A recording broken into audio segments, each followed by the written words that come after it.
Hello, I'm Chuck Stokes, and welcome to this statewide election special series focused on the issues that could potentially impact how African Americans and people of color vote in Michigan's midterm election. Over the next 4 weeks, we'll talk to community leaders and political experts to get their candid insight and political analysis. Some of these conversations won't be for the faint at heart. We begin with an overview of what's at stake in 2022. Our guest in Detroit, Greg Bowens, columnist for Deadline Detroit and co-founder of the Grosse Pointes branch NAACP, and Karen Dumas, Detroit News columnist and co-host of the No BS News Hour. In Lansing, Dulles Dale Kopedge, president of the Lansing branch NAACP, and in West Michigan, Kathy Harris, president of the Grand Rapids A. Philip Randolph Institute and executive director of Grand Rapids Proactive. Come with us inside Michigan's African American vote. All right, let me ask you, on a scale 1 to 10, with 10 being really motivated and 1 being absolutely not motivated at all, what would you give African Americans in terms of motivation to turn out in this midterm election, particularly in Southeast Michigan? Karen? I would say 5. Actually. 5, okay. Yes, I would say middle 5. of the road. I'd say right in the middle of the road. And I think that as we get closer to the election, should something spark an emotional high, that perhaps may go up. Mm-hmm. But I think overall... You don't think that emotional high is, at this point, no. just shy under a month? No, I don't. Okay. I don't see it, I don't hear it, I don't feel it.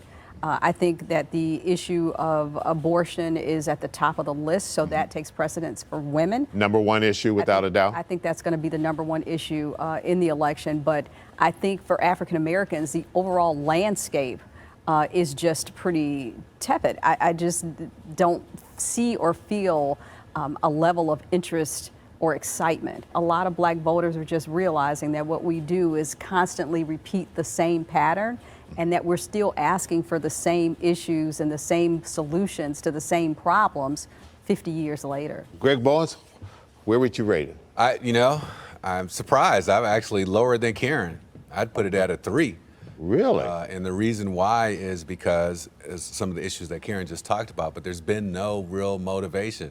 We don't have a big, presence. We do have an African American at the top of the ticket with the lieutenant governor, but the issues that were driving us, our hair on fire moments under Trump and the racism and all that stuff, it's kind of went away. Even though Trump came here, it's still not, people just aren't out there beating the drums. They're not, the shootings that were so commonplace that really had us on fire, those seem to have calmed down too. I mean, you've gotten to the point now where you have Tudor Dixon in Grand Rapids in front of the police station, where that's charged with shooting the brother, and there was hardly a peep. We have such blind party loyalty, heavily Democratic in the black community. Mm-hmm. And so, unfortunately, a lot of that support doesn't have to be earned. It's almost taken for granted. And sometimes it shows. I mean, I think that's what cost Hillary Clinton a lot of votes and a lot of support, because she was patronizing to the black community, but she never connected with the black community. And I see that in some of the people that are running now. They drop, something that may spark an interest, but nobody takes the time to connect. The issues that drive us are just not there. And we've had disappointments along the way. This is the first time since 1955 where we don't have an African American representative on the Democratic side in Congress. But even if you don't have African Americans running for key positions in this, aren't some of the issues that are on the ballot here? You got voting rights going on. You've got abortion going on. You've got economic issues at bay here. No matter who gets elected or reelected, what they're going to do in terms of the decisions that they make are going to heavily affect African Americans and people of color. That's true. That's true, but I also think that people realize too that, you know, and Greg's got all this literature here, Just that wanted to show, people yeah. make promises. They say, hey, I want A, I want B, I want C. Okay, they may want those things, they may want those solutions, but they can't implement or execute those alone. And so they're part of a process that's contingent upon the approval of maybe a legislative component or other colleagues. And so I think that everybody, and I think this is not just the black vote, but in general, people are apathetic because they're tired of receiving promises and no progress. And I think it's just, at this point, what difference, a lot of people are asking, what difference does my vote make? Coming up, does your vote really have impact, and the pitfalls of blind political party loyalty? We'll be right back. Voter turnout. They say that there's a record number of absentee ballots. People already, I don't know if it's related to COVID-19 or not. People are used to doing everything in their house. They said, I might as well go ahead and vote here. Let's do this virtual as possible.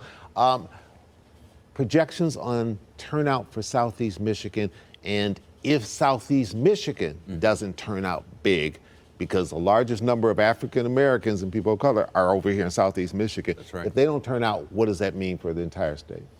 That means, well, it's, you know, I don't want to have another John Engler moment. You might recall, we're going way back now. Against Jim Blanchard. Against Jim Blanchard. Right. That's right. Posters were saying Jim Blanchard was going to win, had this in the bag. Double digits. John Engler was came out of nowhere. Campaigning in every nook and cranny, and a lot of African Americans sat on their, whatever you want to call it, hands. Sat on their hands, didn't vote, and John Engler won by a squeaker, and he ended up doing 3 terms. And we did that same thing happened, and we saw it happen again with Hillary Clinton. You think that could happen again? Yep.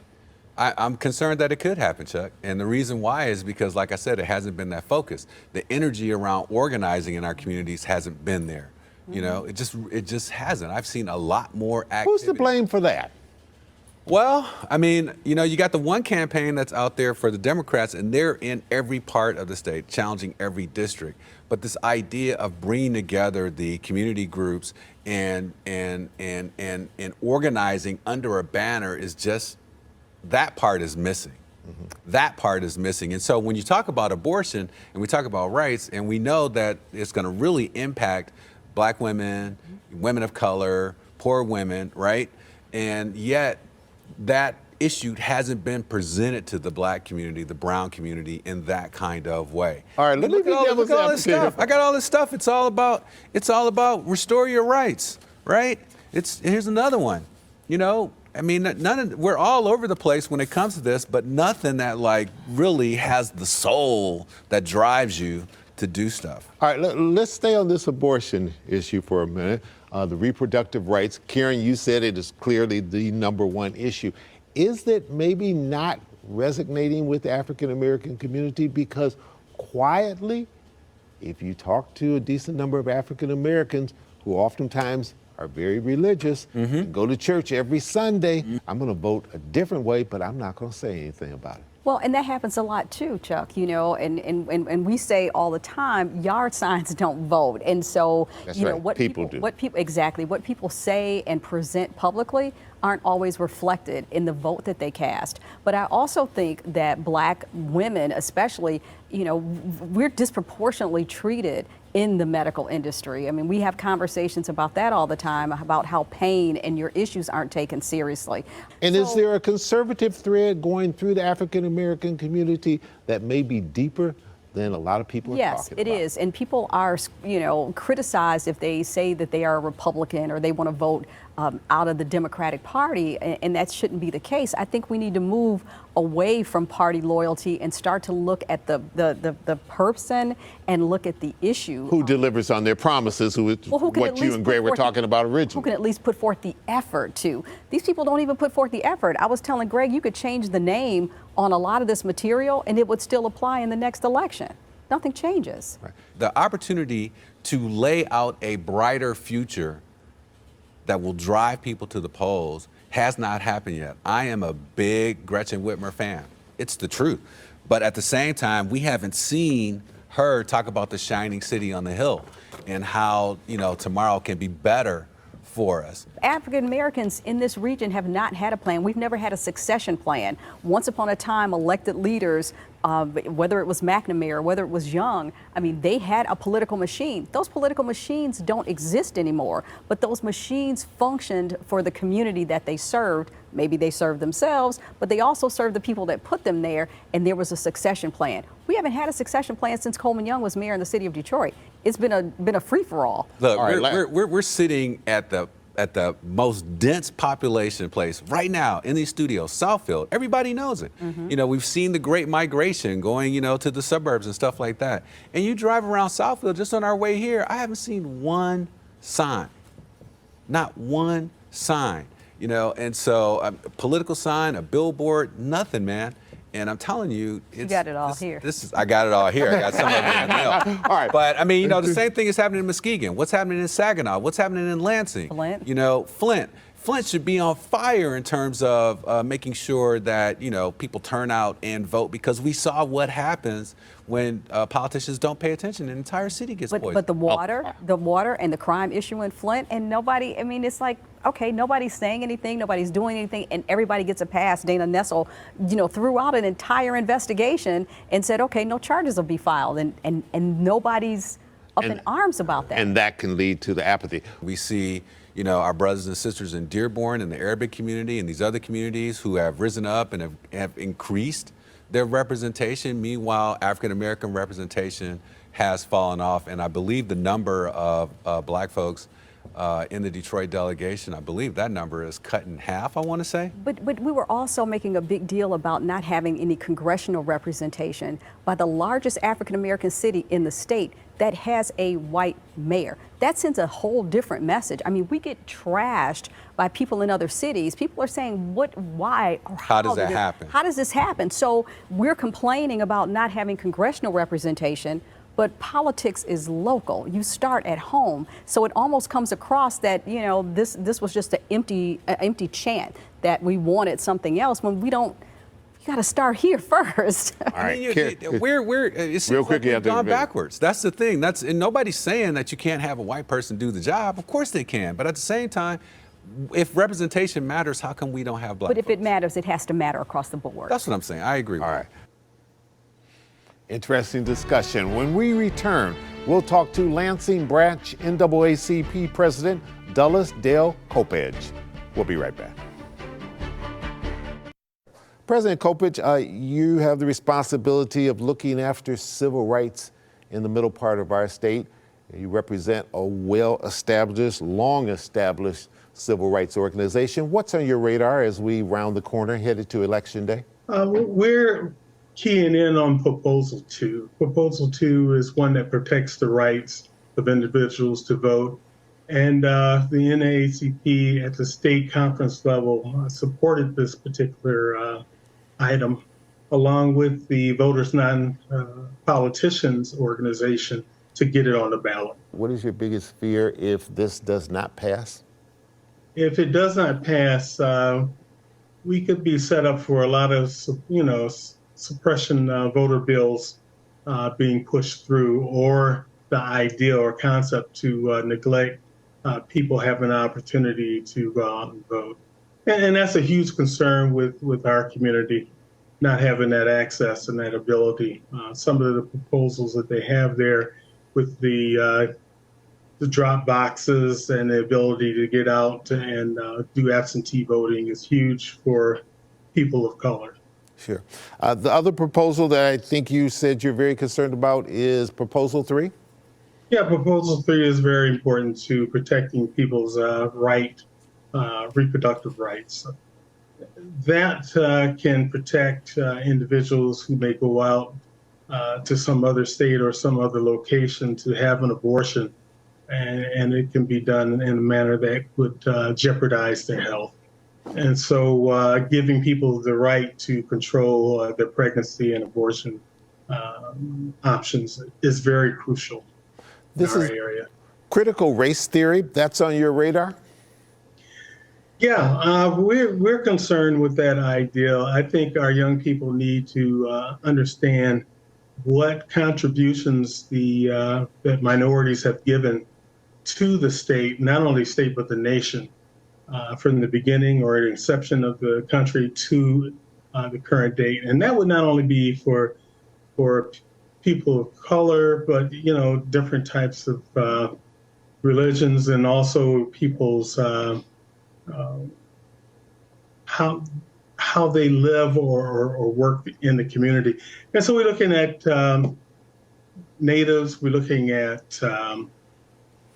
Latinos, we're looking at Asians, and what contributions they have given to the state. I was looking at one of the proposals or TV ads that was out there by the Republican Party, and understand we're a nonpartisan organization. But it basically looked at both sides as either you support it and you're a racist, or if you didn't support it, you're a racist. And I think that's something that it's just a bad way to put what we have done and what we have contributed to make America what it is today.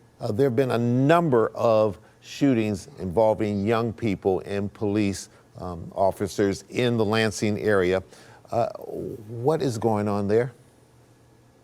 Yeah, I think to October 6th, there were 31 deaths in our community. A number of them were minorities, blacks in particular.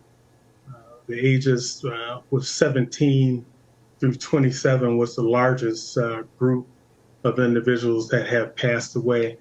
And that is something I think is alarming to our community. There's been some discussions in this area by a number of groups and organizations. One particular thing that we need to look at too are the assailants.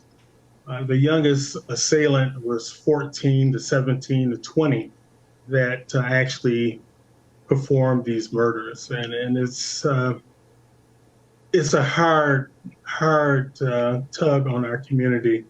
So President Copeland, you want to raise the awareness in the community. This is not an issue that people will have to vote on November the 8th, but people who are running for office, whether or not they are in tune with these type of things happening in the community and their leadership position, that's where this comes into play, correct? Absolutely. We feel that our legislative partners can help us in that area to make it a better community for everyone. Up next, we'll focus on West Michigan with Grand Rapids Proactive Executive Director, Kathy Harris. We are right around the corner from November the 8th, and people have to go in and cast their ballot if they haven't already done it via absentee. Your target has always been trying to get voter turnout up, and particularly in precincts which historically have had low voter turnout. Is that still the focus there, and how are you coming with that just weeks before people have to vote? Yes, that is definitely our focus here in Grand Rapids, but we've expanded our work to Kentwood and Wyoming, which are surrounding cities that also have a low voter turnout. We went back and looked at the numbers of the past gubernatorial election to see what that turnout was and compared. We made a couple comparisons, and we found several precincts where the numbers are low. So we needed to make sure that we reached out to them first. So we have a priority list that we work on, and we have 22 precincts in Grand Rapids that we're focusing on, both in the Black and Brown communities. We want to make sure that those people are registered and ready to go vote on November 8th. Ms. Harris, is it your sense, because you're in the community every single day, that people are excited about this particular election, or are they apathetic? I would say it's a 50-50. Our younger generation are those that are not really into voting. Those that have concerns, housing issues, that have several things going on. They're not really focused in on the election because they have other things to worry about. So we're trying to make them understand how that's hand in hand, and it's important that they are registered so that they can help those problems that they're facing on a daily basis. We have the candidates. They're talking about the issues, but the people that we want to reach are not hearing those. They're not meeting the candidates. They don't understand the process, and they're not hearing how important those issues are and how it affects them on a daily basis. So that one vote that you have could be that one vote that's needed to change the housing issue. I mean, housing is huge right now, especially at Grand Rapids. I know it's across the country, but right here in Grand Rapids, it's a huge problem. Our area of work right now, our office is in a space in the community where there's a lot of returning citizens that are, a lot of veterans that are homeless, and they live in shelters. We're in an area where there's a lot of shelters around us, and we see this on a daily basis. And I've been told that people are coming from other cities to Grand Rapids because we have resources to help those homeless people. So I try to tell them, if you don't vote, those resources that you do have, you may lose those. All it takes is the strike of a pen or flip a switch or something simple to make that change, because the people that are out there that are against you, they don't care about you. So the influx of people coming to Grand Rapids, I've seen that. And I just mentioned a few minutes ago that the word is out that Grand Rapids have those resources. So people are coming to Grand Rapids to absorb some of those resources. So yes, the numbers are increasing. Sure. And last thing that I'd like for you to talk a little bit about in the time that we have left is, I know that you've been very involved with the Truth Sentencing Initiative. Some people call it the Good Time Initiative. Tell us a little bit about that and why that's important as we talk about voting rights. You know, it's been a while since we had the petition going for that Good Time Initiative, but it's still a problem. But hopefully we can get more signatures to bring it back, to put it back on the ballot. I can't remember all the details about that Truth in Sentencing, but I do know that in Grand Rapids, we have a lot of returning citizens that it affects. We want to make sure that it gets on the ballot, that we have those resources for those returning citizens. They're out there thinking that there's nothing for us, nobody cares about us, but we have to get it back on the ballot. We have to get people to understand and be educated more. And so, you know, that just didn't happen last time, but we got to make it happen. There was so much confusion going on, and there's so many petitions going on that people just didn't understand. But it's very important. We have a lot of returning citizens that are in need. And so in order to help them, we got to start somewhere, and that was a great start. But it didn't happen this time, but we're going to fight for it to happen again. Thanks to my guest from Detroit over here in Southeast Michigan, over on the west side of our Great Lakes state, Grand Rapids, and in the middle portion of our state, Lansing. Next week on Inside Michigan's African American Vote, we'll take a look at our economy and the impact it may be having in the midterm election. I'm Chuck Stokes. Thank you for joining us.